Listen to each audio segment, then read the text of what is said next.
Grossesse et phlébite, donc on sait que la grossesse va favoriser la phlébite. Pour deux raisons. Il y a une raison mécanique, notamment au 3e trimestre, parce que ça comprime les veines. Donc comprimant les veines, ça ralentit le sang.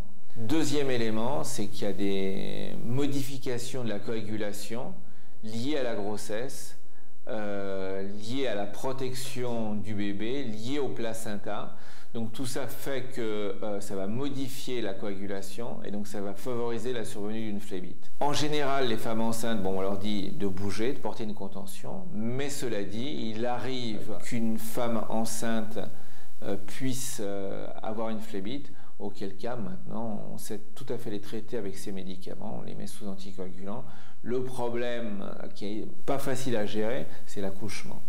L'accouchement, c'est sûr que c'est un problème s'il y a une césarienne, c'est un problème lors de la délivrance parce qu'il y a un risque hémorragique. Donc à un moment donné, il faut arrêter les anticoagulants et plutôt préférer, si c'est possible, une césarienne parce que ça permet de gérer le moment de l'accouchement, donc d'arrêter les anticoagulants, de les remettre après et d'éviter donc ces problèmes secondaires. Donc on sait gérer ça.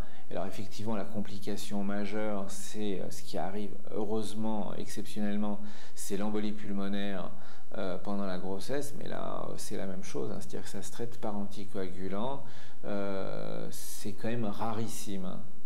En général, parce qu'on fait le diagnostic de phlébite pendant la grossesse, donc elles sont traitées par anticoagulant.